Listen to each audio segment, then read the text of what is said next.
Welcome back to Two Real, Two Truths and a Lie. Three stories, two actually happened, one is completely made up.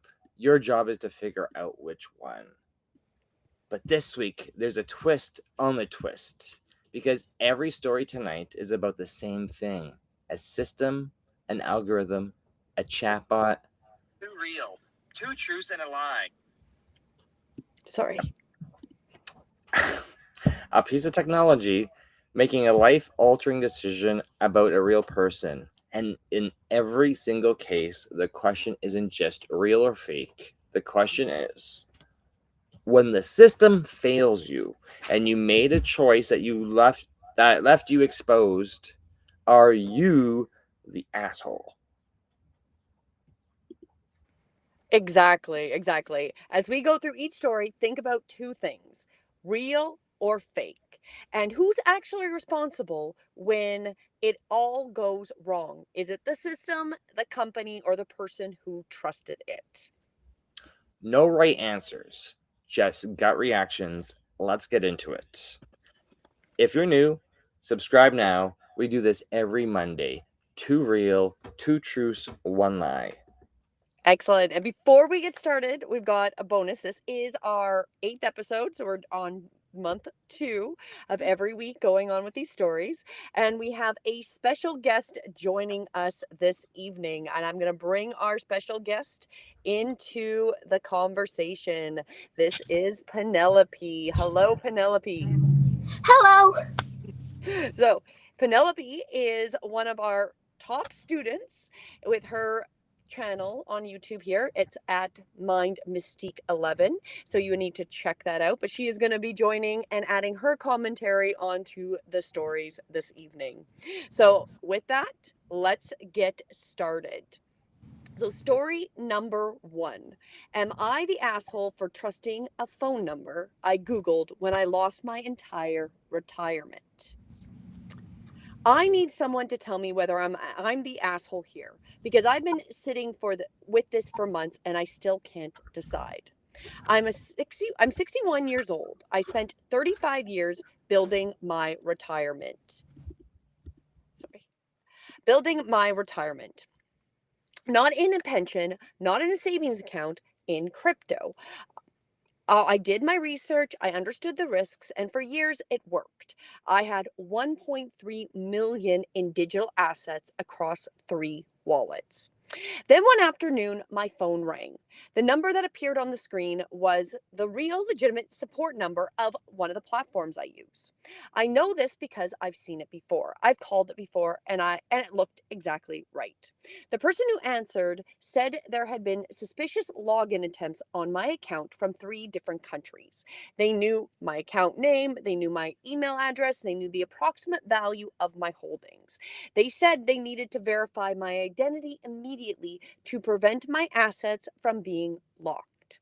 They were calm, professional, patient. They walked me through what they called a security verification process. They never asked for my password. What they asked for was my wallet's recovery phrase. Oh dear. So for identification verification, they said it was encrypted on their end and never stored. I hesitated. They said, "Sir, if you don't verify in the next 10 minutes, we'll freeze your account for the next 30 days while we investigate manually." I gave them the phrase. Within 4 minutes, my wallet was empty, 1.3 million gone.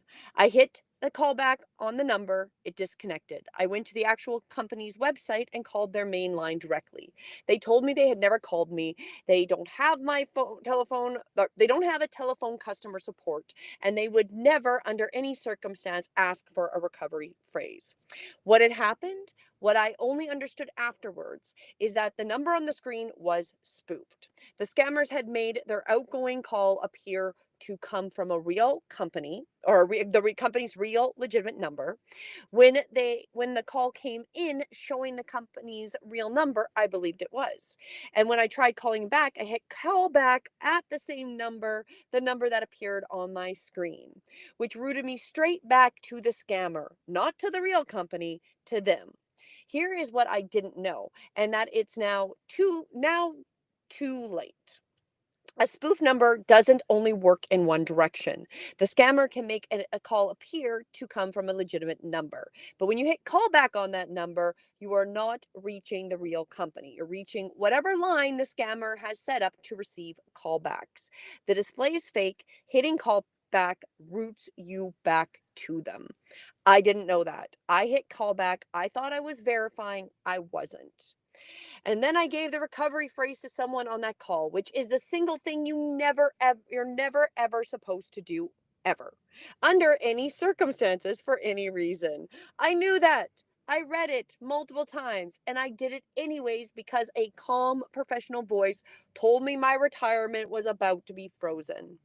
So am I the asshole? I hit callback even when I had doubts, but thought I had been doing my due diligence and verification, but actually routed myself back to the scammer. And then I gave my recovery phrase under pressure. Or is the asshole the system that allows scammers to spoof legitimate numbers so convincingly that even hitting callback doesn't save you? The technology that lets criminals know my account details before I said a word. That is true. They did know a lot of his stuff. And the platform that has no phone support, but whose users are being targeted by people impersonating them by phone. My retirement is gone. I did things that in hindsight were mistakes, but I didn't know they were mistakes when I made them. So am I the asshole? What do you guys think? Why don't our guest, what is your first thoughts, Miss Penelope? My first thoughts are that they are in the wrong in several ways, because when something's sketchy, you need to do some investigating before immediately going into action. But I can also see in the way that they was nervous that their retirement fund would be frozen, and they didn't want to deal with that. Exactly. Well, I feel, and you can go right into it, Mike, but I always like how it's like they'll get you to do things that you normally wouldn't do, right? Like that's part of that scam. And they'll convince you against your better judgment, right?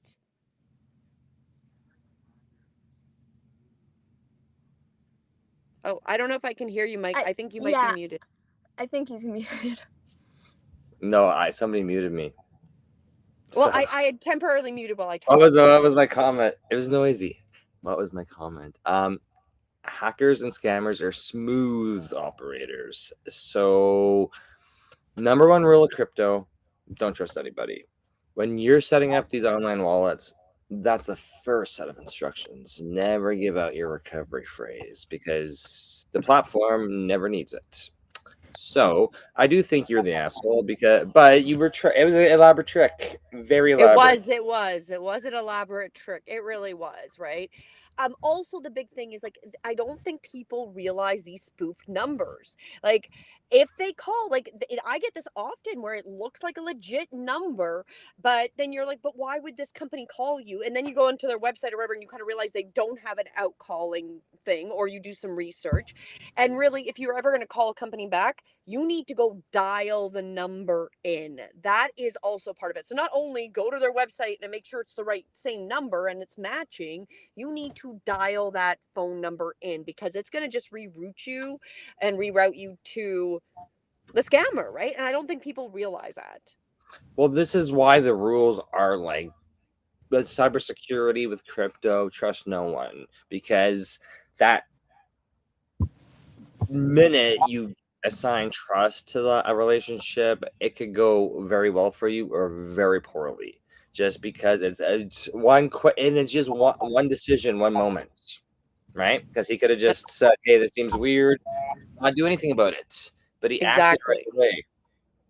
And that, well, just like anything, most scams, they want you to act quickly. So think about it. It doesn't matter what it is, if it's in our system, outside the system, a hacker, when they're pushing you to respond quickly, that is when you almost need to like say, wait, I need to go and take some time. Yep. And that's the big thing with sales. I know I've done sales. They want you, when the person's there and you're easily convincing them, then they want you to sign then, right? Because you walk away, you might convince yourself not to buy something. something, right? Exactly. And we've been on websites where it's like, limited quantities or this or this or this or this. It's like ticket sales. Like it's like a rush, but like, are you going to like your decision after you make a really rushed decision? Exactly. Go ahead, Penelope. What were you going to say? As I was going to say, I do find also with myself, the more rushed I am with decision making, a lot of times, even though I know the better, I will choose by accident the wrong one, whether it's a misclick or I'm panicking. Because people panic when they're stressed out, when they have a time crunch. They are. You are exactly right. That's when you panic. That's when you're not thinking as clearly, is when you feel rushed, right? So, I guess the overall verdict, let's start with our guest, Penelope. Do you think he is the asshole, or what do you think? I do believe he is mostly in the wrong, but I do believe there can be some sympathy there because, of course, you make mistakes. It was stressing, and I completely forgot what I was going to say. No, but that's correct, right? Like it was very stressful that he got scammed, right? Like you got to have sympathy for the fact that why is it allowed that people can be spoofed? Why can your phone numbers be spoofed? Why is that why is that something that can actually happen? That technology, that seems like a way to just cover shady things, right? So there's just things that are set up to be abused, right? So very much, leaning, you'll give him a little sympathy, but mainly he is an asshole. What about yourself, Mike? What is your verdict on that? Sympathy doesn't bring back his cryptos. No, it doesn't. It doesn't. So as I said, asshole. He knows the rules. So if you're willing to break those rules, you got to be willing to put up with the consequences. Well, I agree. There was a lot of people that said not the asshole. There was a lot on Reddit. The scammers gamed the search results. They knew his account details. That is an unfortunate part. It is real, right? But literally have to believe that if they scrape the internet, they can find a huge amount of information on you, right? They had everything he did, and he was doing what mostly a reasonable person would do, verified the number, but didn't do the full due diligence, right? But also didn't know to, right? There was a lot of people saying he was the asshole. You gave your recovery phrase and you knew you were never to give those, right? So that's the one rule everyone in crypto knows. There's no version of where that's not on you, which is true. Like that straight up is like, what? Why? No, right? Yes. And then so a lot came in between. He made the mistake under pressure, but the platform that has no phone support and whose users are being targeted by voice scammers is also failing its customers because clearly if they know that this stuff is happening, and I guess it's the due diligence of anybody online to remind your users or anybody that logs into your website that you don't have out calling support if you don't, right? Just to remind people all the time, right? So that is a point of that. But the top comic vibes, the scariest part isn't that he got scammed. It's that hitting callback on a spoof number routes you back to the scammer, not to the real company. And most people don't know that. And that's what the scammers are counting on. Oh, I think you're muted still, Mike. It's weird because he says he's phoned that number before, but they have no phone support, so Well, no, they don't have an out calling phone support, is what they said. well, okay. Because Anyway. he called them when he asked, and they said that they didn't have an outgoing. So the number looked somebody doing recognizable, but outgoing calls. they were using VoIP and then like Exactly. So you can call them and 'Cause they'll answer it, but they're 'cause not we- going to proactively call you and tell you anything about your account. Because we've seen weird things where it's like the phone number's off by like a 1 or like a bracket or something like that. And you're like, that doesn't look real. Exactly. I think a huge giveaway is the +1. And I've done some research. Sometimes it isn't when there's a plus. It can come from the legitimate company. But I feel like, and as soon as I see a plus in front of it, that's like my trigger that's probably spoofed. Or the company is doing it on their end to have that person call under their number, right? So I'm going to be really hesitant As I've said before, don't answer your phone. That's probably your best option. Just don't answer it. So that was our story number 1. I realized I was a little slow on the image. I forgot to put it up. I googled the number, am I the asshole? Remember that, and please put in the chat if you think it is real or fake. And we have some people here. Welcome. Thank you for joining us. So I got some Tony Day. I'm not sure which song they're talking about. Somebody's gotten some crack. So we got some comments. So thank you everybody that's commenting, and please drop your opinion. Is this real or fake? And we will continue going into story number 2. Let me get that image up first. So I'm on top of that. So story number 2. Oh, Blaine said story 1 is fake. Keep that in mind. Keep that in mind, because we're going to go through all of our stories today. But let's go into story 2. Am I the asshole? I trusted the platform. So this story, I teach people how to protect themselves from AI.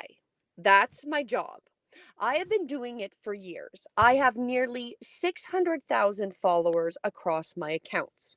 My entire career is built on explaining in plain language exactly how AI systems can harm ordinary people when there's no transparency, no accountability, and no human being in the loop to catch the mistakes. I know this, I teach this every single day. And then I created an Instagram account for my dog. My dog, I'll call her Miss P, had a rough start to life. She came from a puppy farm. She was traumatized, terrified of everything, and spent her first days at home pretending to be dead whenever I came near her. My audience had been following her recovery, and they loved her. Thousands of people asked me to create a separate account so they could follow her journey. So I did. I typed a username, I entered some basic details, I pressed create. The account was deactivated before I could write a bio. The automated email said the new account violated community standards on account integrity. It did not specify which standards. It did not explain what I had done wrong. There was no human to contact. There was no specific policy I could point to that I had violated. I hadn't written a bio. I hadn't posted anything. I hadn't even added a profile picture. An algorithm looked at my account the moment it was created and decided it shouldn't exist. I appealed. I submitted my ID, my passport, my face, a written explanation. The response came back within minutes. Upon closer inspection, I was, in fact, in violation. Of what? Still no answer. Here's where it gets worse. I didn't know this rule existed. If one account in your account center is flagged, all of your accounts can be flagged, and you cannot create any new accounts ever. So 3 weeks later, my second account, a book club where I teach AI literacy to thousands of people, where I make most of my income, was deactivated. The reason given, I had a violating account in my account center. Miss P's account, the one that was deactivated before it had a bio, now I have 2 deactivated accounts. My main account with nearly 600,000 followers, years of content, my entire professional experience could be next. For the same reason, a dog account was shut down the second it was created. I'm in therapy. I'm on medication. I wake up every day not knowing if my career will exist by the end of it. Here's the am I the asshole part. I tell people every single day, do not put your eggs in one basket. Build your email list. Do not trust a platform you don't own to hold your audience for you. I have said this out loud to hundreds of thousands of people for years. I had 600,000 followers on a platform I don't own, with no email list, with no backup, and with my entire income dependent on a system I know. Professionally, academically, empirically, or empirically, I can say that word. just professionally, academically, she knew better. It's opaque, unaccountable, and can remove you at any moment for reasons it will never explain. I knew the stove was hot. I've been warning people about the hot stove for years, and I put my hand on it anyways because I thought the rules didn't apply to me. I thought if I played by the rules would protect me. An algorithm has no idea who I am, what I do, or what my dog's account was for. Decided in milliseconds that I shouldn't exist on a platform, and there was no human being alive who can override it. So am I the asshole? There you go. What do you think of that? Let's go with our guest, Miss Penelope. What are your thoughts on that? Okay, as a YouTuber myself, a big fear that I know a lot of people have is getting their account taken down. So with me, I make sure I have all my videos also saved on my phone. I unfortunately don't post on other platforms besides YouTube, but this is a clear example of it's good to be on multiple platforms. I do animations. It's kind of hard to post that on some websites, some apps. So it makes, but with her type of content, from what she said, could have easily been posted on TikTok, YouTube. Let's go Facebook even. No, exactly. So why wasn't she? Right? And she was talking about it. It sounds like, Mike, I know you have some opinions on it. Give us some of your opinions.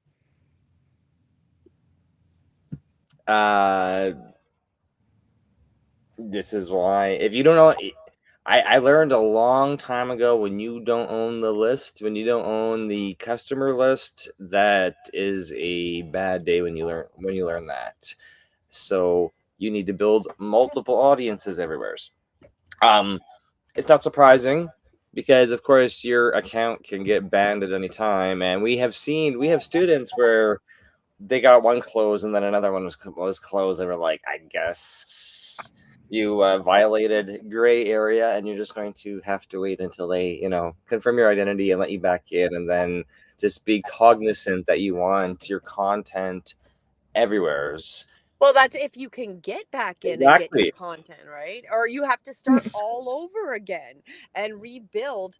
And that's also what we're promoting. Our visibility engine is about getting, so you're showing up everywhere. So when a situation, this is a perfect example of a situation we talk about that can happen where, for some reason, the AI targeted her and took her down, and then it lost her other account from that. Like, these are insane stories that are happening. This is really what's happening. So I find it kind of interesting, because I know I had talked about doing the AI training through the the US government, texting me daily, teaching me about it. And one of the big things that they teach is that you, the human, need to do due diligence. So whatever it gives you as an outcome. So in this case, the platform making this decision should never come from the AI. That's actually what the government is teaching. The government's teaching that there should be a human, just like this creator that warns people about AI, that says there should always be a human in that loop before that process. This is a perfect example of why there should be a human. And even the government is teaching people to use AI that way, but then we have these platforms and these companies that are literally getting rid of humans. And then maybe after fighting, you might eventually get to a human, or if you make enough of a stink on social media that there's enough of a word and it starts to embarrass the platform, then maybe they'll do something, right? So it's not a good thing. It's not a good look for where we're heading. No, and in this situation, like, what triggered, like, there's somebody with, that third account and no strikes, no flag, like nothing before that. So it's super interesting. Who knows? Well, it was like what we were talking about today that I'm going to use in a story next week, was that one link I sent you about what's happening. And I don't, without giving it away for next week, it is this thing of It's about AI. It is. It's about AI making in ways that it's working together to track you behind the scenes and you don't even know, right? So you don't know what it's actually that's probably why they want these data centers, is so they can process and have oh yeah, no, we're going to be censored now, right? So in the background, so it's not good. But let's go with the verdict. What do you believe? Do you believe that this person was an asshole or not, Penelope? I do. It's from what she said. I do not believe she's not an asshole. Just she could have had her stuff on other platforms. Yes, but I know a lot of people don't do that. Different reason for every person, whether they don't wanna or they have Well, some reason. not to cut you off, but the irony is that she was preaching people to do it, right? And then she Yes. didn't do it. That is a bit of irony, but as luckily with my animations, I'm able to keep them in my photos. In my like camera roll. I know with a lot of people who do mostly lives, don't usually have that. But one of the things Takes a lot of space up, and at some point you're yes, going to max out your space too, right? with me, I delete all the photos I use to create it and just keep the base video before I add my watermark. So if let's say my YouTube channel does get taken down, I'm able to just repost the videos that I worked very hard on. Well, It's just I'm glad you have a plan. in this person's case, they were just worried about I don't think it was part of the story whether or not they lost access to their huge account, which is likely making them money because they have an audience on it. But if you lose your account, you may have the data. It's just the audience. That audience takes so long to build. Exactly. Some people might luck out and, have a really, really great video that goes viral and builds up an audience very quickly, right? But the majority of people have built their audience over a long time, right? With me, I do have 3K subscribers, which I'm really happy about. I've been doing YouTube for around 2 years, and it took me a decent amount of time to build it up. I do say I did go more quickly than I've seen a lot of really small YouTubers, and I've actually seen people who post, I would say, cooler or better animations. I'm still learning, and have less views and less subscribers than I get. So well, I'm So going to say the algorithms of YouTube is unfair. Yes, it's very unfair because it's very unfair. Sorry, go ahead. One last comment, and then we'll put the verdict. One last comment. Not trying to make this super duper long, but I'm going to say that she is the asshole because but also she's no. I'm just stuck in the middle. You're stuck in the middle. Fair enough. Yes. What about yourself, Mike? Sorry, I'm just checking on our power here. I think she is. If her business, it depends. If her business is built on telling people how to grow and be on multiple platforms, then she is the asshole. So she's not an asshole for getting banned, but for preaching to build it, and she's gonna lose her list all overnight just because it's only on one social media. Then it's tough. It is, and I agree. I think a little bit of the asshole for not promoting when she started, because obviously I'm assuming she might have some stuff posted on other social medias, but they're not as big, right? So really, I guess it's not that for the lacking the foresight of like really pushing to get her followers to follow her on other platforms as well, right? So not only on Instagram, follow me on YouTube, follow me in Rumble, and also reminding them in case I disappear, you can find me here, because especially when you're talking about it and know that can be a possibility, even if you think, oh, if I follow the rules, I'll never get, removed. That should reduce my odds of getting removed, but I can't guarantee anything, right? Because who knows exactly what the algorithm was doing in the back end, right? But making sure you're promoting that you're showing up everywhere. So then if somebody does go looking for you, but they're like, oh, I wonder if she was deplatformed or something. And then they go and find you somewhere else and you still have all that content there, right? So it's that little bit of just not really having that foresight, because the fact that she's still so stressed really should be, well, no, people can still find you, right? Yeah, you might be missing here, but at least you can still be found by those really hardcore fans that are going to look for you, right? You haven't disappeared off the planet.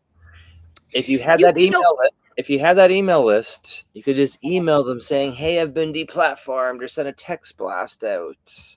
Exactly. So promoting that, offering something to get your viewers to buy or to get something for free so you can gather their emails, or just to sign up in case this happens, right?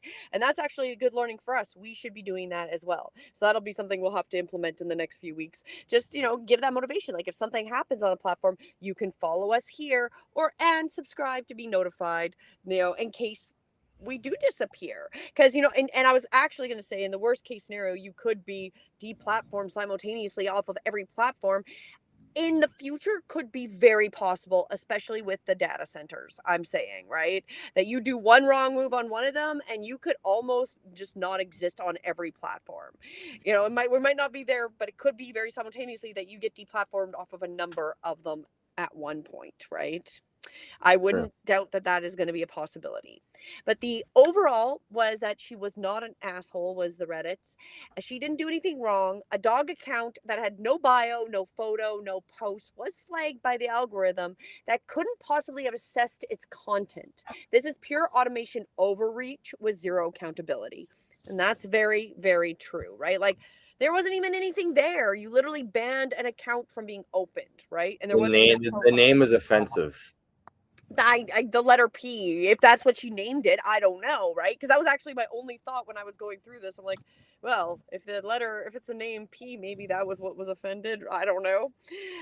There was a little bit of the "you are the assholes" we were discussing. She literally teaches people not to do exactly what she did. That she didn't own her own email list. Didn't make sure if this happened that she had a way that people could find her. But a little bit of both. She made the choice. She knew it was risky. The platform was built on a system that makes life-altering decisions with no transparency, no human override, and no genuine appeal process. So both of them are true. And the comment was, the most unsettling part is that she's an expert and still couldn't navigate the system, still got burnt by the system being an expert of this system, right? So on that, you guys ready for story number 3? So everybody remember, that's our first story. We talked about let me go back here. So the guy who got scammed out of his cryptos, gave out his passwords. Then story number 2 is about this content creator on AI and warning AI, and got herself deactivated off of her largest platform. Because she warned people. It's because she, I was like rereading through it. It was like specifically because she was warning people about AI. AI took her out. I was saying there was a little bit of that I had thought as well. Like, how far are we away from Terminator? Mm-hmm. Right. So Watch that movie again. We do. We need to, because we have not watched that with Penelope. Okay, let's go to story number 3. So again, you can put your guesses in if you want now or at the end. Did you think the number 2 was real or fake? And let's go into story number 3. Am I the asshole for trusting a company's own chatbot to tell me their policy? My grandmother died. I had booked a last-minute flight. Anyone who does this knows how expensive the prices are, and how expensive it is. The prices are completely different when you're booking 48 hours out. I heard that the airline had bereavement fares for exactly this situation. Discounted rates for people who travel urgently for a death in the family. I went to the airline's website. I couldn't find the bereavement information easily, so I did what the website asked me to do. I used their chatbot. The chatbot told me that yes, the airline offers bereavement fares, and it told me something else. I didn't need to apply for the discount at booking. I could book at a regular price, apply for a retroactive refund on the difference afterwards. It gave me the steps for how to do that. I booked the ticket at the full price, attended my grandmother's funeral, and when I got home, I submitted the retroactive discount request exactly as the chatbot had described. The airline denied it. Their response, the chatbot had given me incorrect information. Their actual policy was different, and since I hadn't applied for bereavement discount at the time of booking, they couldn't retroactively apply it. The window had passed, the fare I'd paid stood. The pushback, I said, your chatbot on your website told me this was the process. I followed your process. I shouldn't be penalized because your chatbot gave me the wrong information. They said the chatbot is not an official source of policy information. Customers should consult the official policy documentation. I said the chatbot is your official website. I came to your official website to find your policy. Your website directed me to the chatbot. The chatbot told me the policy. How is this not your responsibility? They said they are not responsible for information provided by the chatbot. I took it further, and here's where the am I the asshole part comes in, because a lot of people told me I was overreacting. The chatbot was clearly just a tool, not an official policy document, and that I should have called a human agent to confirm, that I should have read the actual written policy on the website instead of relying on a chat interface to interpret it for me. And maybe they're right. Maybe I should have screenshot the conversation. Maybe I should have called and confirmed with a human. Maybe trusting a chatbot to accurately represent company policy was naive. But here's my position. The chatbot was on the official website. It was built by the company, or they paid for the program and put it on, right? It was programmed by the company. It represents the company every time I interact with it. If the company puts a tool on their website that tells customers the wrong policy and the customers act on the wrong information and lose money as a result, that is the company's problem, not mine. I'm not a legal expert. I'm a person whose grandmother died. I used a tool on a company's website. The tool was wrong. I lost money.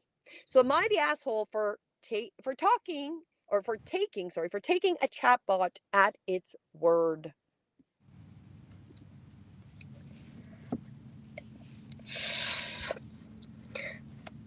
Go ahead, Penelope. What are your thoughts? Oh, so my thoughts about it is he is a bit of an asshole, but the company did say that to go check their guidelines, go to the chatbot. He is a bit of an asshole because I know with you and you working on your website, or when you're on other people's website, everyone wants to talk with an actual person. And that AI can make really bad mistakes, whether forgetting something you've told it several times not to forget. So I'm going to blame mostly on the company because the company said that the chatbot was where you would go to get the information. He acted on the chat box, but the chatbot was supposedly wrong and he lost money. And I'm also blaming him a bit because if I would have been looking, I would have tried to find some sort of contact of a actual person who worked there. But let's say that wasn't actually being able to be it wasn't accessible, then it's 100% the company's fault. Well, you bring up one really good point, because there was somebody I was following who was demonstrating, and they were doing a video of it where they were calling a company. It was a hotel, and she was stuck in a loop with a chatbot on the phone. And she realized she was talking to a chatbot that wouldn't admit it was a chatbot. And eventually, it was like 4 or 5 minutes into it, she asked enough questions that it had to admit it was a chatbot. So these companies are not necessarily hiring, but you might as well call it. They're implementing AI. Those AIs are representing their company.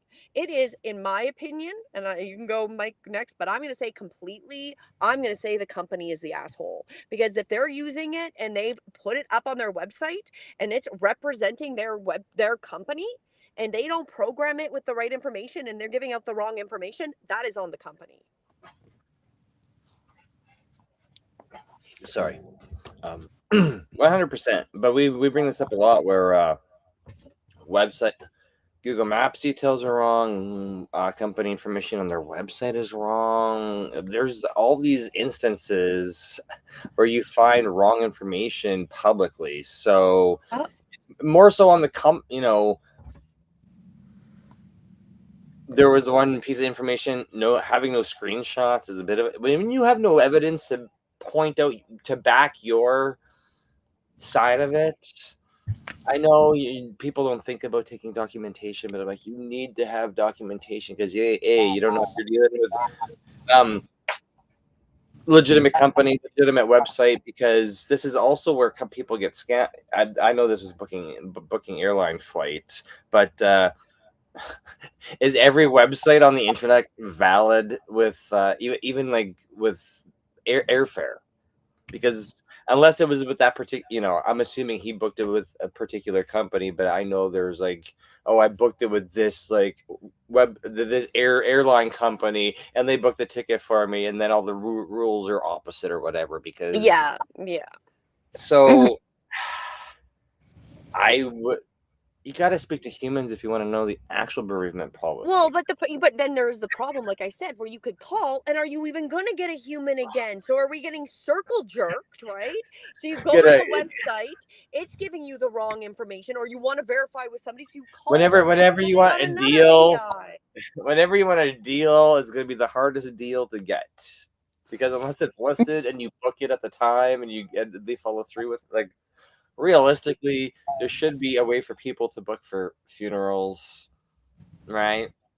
Like an official system where they pay up front and it's booked as a bereavement fare. Like there should be, but should be a way to do that. But the reality is, like, why update your website to have that option where they can just provide an evidence of whatever they need for the bereavement or whatever, and to do it with less human interaction, when you can just put an AI to lie to the people so you don't ever have to pay for a bereavement. So you technically have it, but when the people are all given the wrong information, you never have to actually implement it, right? There's some major award-winning savings for the company, and this is where they're hiding behind their own incompetence. This is very much like, it doesn't work. If it is going to be there to read policies, it should be giving the right policies. If it's there to not answer policy questions, then it should be giving the user the 1-800 number or whatever to call a human and confirm. That would be doing your due diligence and being an ethical company. But it's not about actually doing a good job for you. It's not about ethics. It's about bottom line. It's always about money, and where you are and how you're treated as a human is kind of irrelevant to these companies. But go ahead, Penelope. I can see you got something there. Thank you. I do agree. Like, companies, I won't say most, because I bet there might be a few but a lot of them are money hungry, and we're not sure if they told the chatbot that. Then they refuted it and said that it was like a mistake that the AI made. So, exactly. We don't even know. You wouldn't even know. You wouldn't even know if they purposely left a trap to literally get out of having to compensate people, or if it was just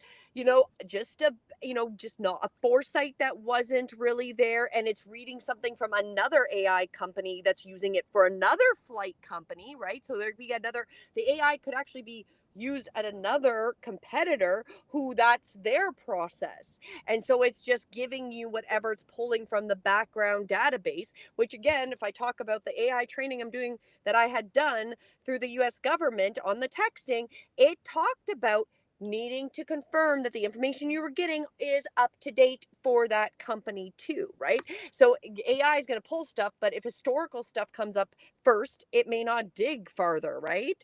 So this is, I would totally say, completely the company, because the company should be knowing and fully aware of what the AI is doing. And if the AI is giving misinformation, then that is on the company, because you legitimately, you've replaced people. There's no person that's there texting back anymore. There's no human. We had humans that would be the online support. There's not a human there anymore. You are replacing humans answering the phone. If these are replacements, which are employees, they need to be trained up to standards as if they were an employee. Mm-hmm. And what about your opinion, Mike? Company's the asshole. Come on. I think we'll agree on that. Yes. Well, where are the results? Oh, where am I? There I'm. Go. Overall verdicts was not the asshole, was the majority. The chatbot is the company's official website. They built it, they programmed it, they put it there to answer customers' questions. If it gives the wrong information and a customer loses money as a result, that is the company's liability, full stop. Some people did kind of say they're, you are the asshole that you trusted the chatbot over the written policy.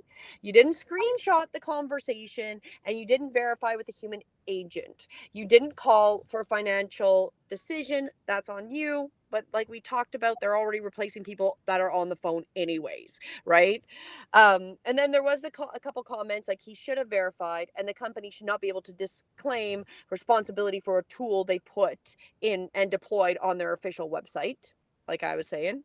And if the company can say we're not responsible for what our chatbot, why does the chatbot exist? What would it actually be for? If it's not to represent the company and the company policies, what is the point there? Just to literally just They've replaced contact us forms. That's all they've really done is replace like a dynamic contact us form. Type in a question.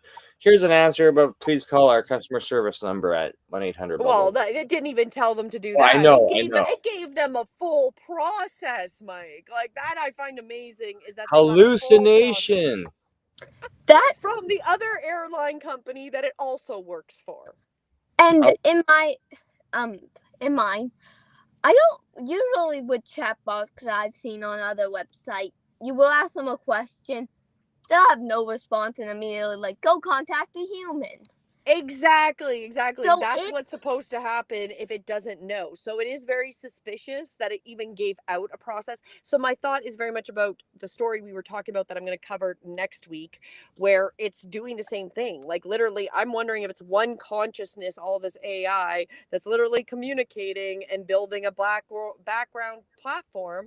So this AI is probably dispersed amongst multiple airlines, are all bought the same platform, right? The same AI, and they just put it in without actually making sure it's implemented for their specific business, right? Mm-hmm. So on that, any last comments on story number 3? No, I was going to go into the final guess here. So Yep. three stories. One is completely made up. Story 1. Am I the asshole for trusting a phone number I Googled when I lost my entire retirement? Story number 2. Am I the asshole for being devastated that an algorithm destroyed my livelihood when I warned people about this for a living? And the third story. Am I the asshole for trusting a company's own chatbot to tell me their own policy? Lock it in. Drop your answer in the chat. Which one is the lie? So let's put our guesses. Penelope, which one do you think is a lie? I believe the first one is a lie. I don't really have a reason behind it, mostly because all of them did sound like things that could have really happened. But the one thing I did notice, you got much more enthusiastic / sounded much more in depth about the number 2 and number 3. So that's why I'm going with number 1. Okay, good call. based on the hints. What's your guess, Mr. Oh. Duffy there? Okay. I'm gonna go with the lie. I'm gonna go with number 3. Okay. Are you ready? Do a little drum roll, please.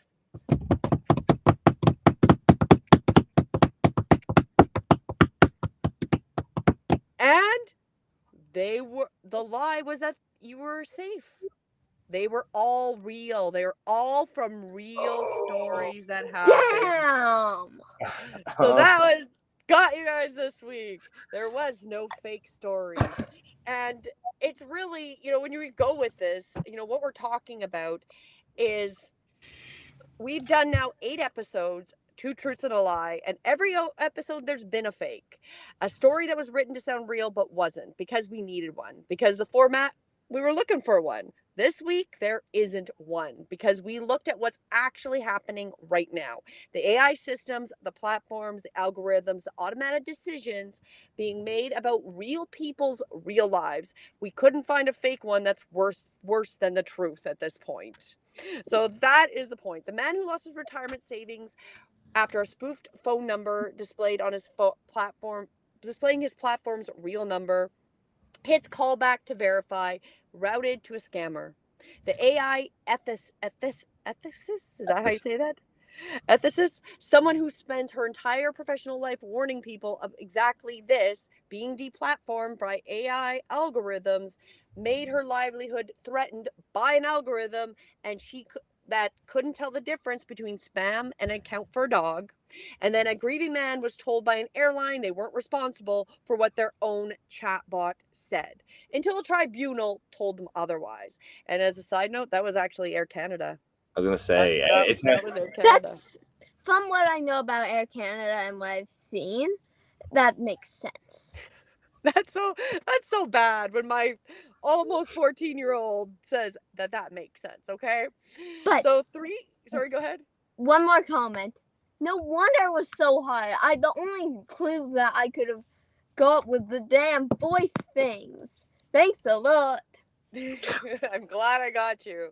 3 stories, 3 systems, 3 people who did something reasonable people might do.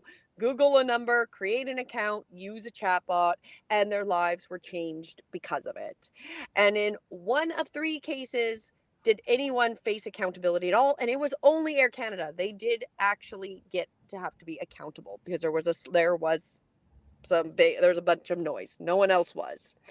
The format this week is the message. We couldn't write a lie that was scarier than what's already true. And that is exactly what Too Real is supposed to be about. Is that this stuff is too close to home, and it should make you feel a little bit uncomfortable. Did we get you this week? That was good. That was good. Really good. Well, before we finalize up, I want to do another shout out to our guest here tonight, to Penelope. Thank you so much for joining us.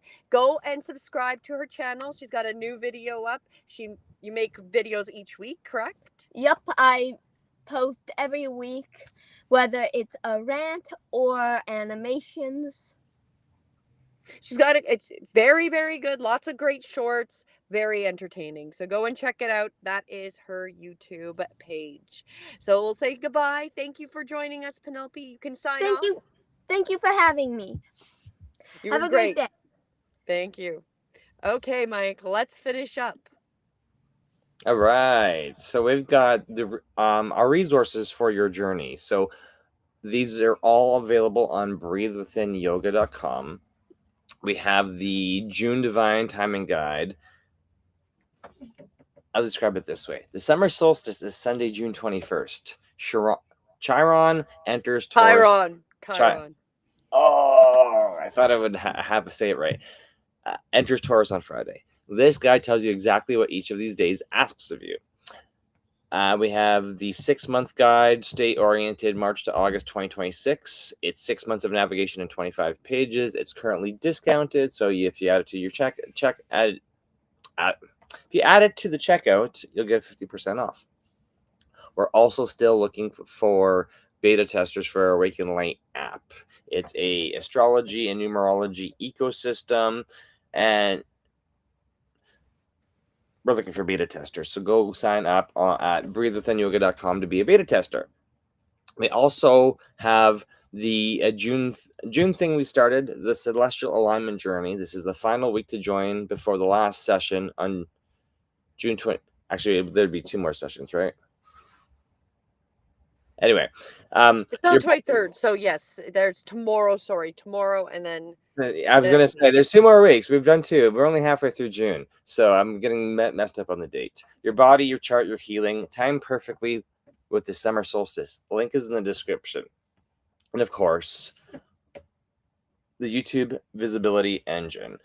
The solstice is the perfect moment to recommit to the content intention you planted last night. So we have businesses, you have a business perhaps, or you're an author. You need to make content to promote your business, your nonprofit, your book, etc., etc. So we're going to, in the visibility, we built the visibility engine to teach you how to start making content and become omnipresent and automatically get your content everywhere.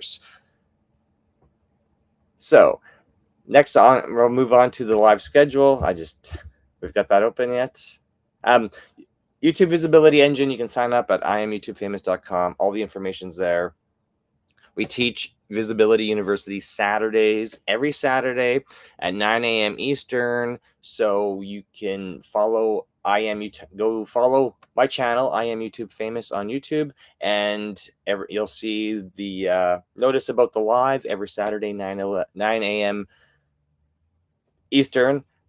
The chat's always open, so bring questions about your YouTube channel or your content or whatever. It's an Ask Me Anything session. Come join us for that. On Sundays, we have the weekly energy forecast, the Breathe Within Yoga show. That's at 7:11 p.m. Eastern. Mondays, this show, 2 real, 2 truths, 1 lie.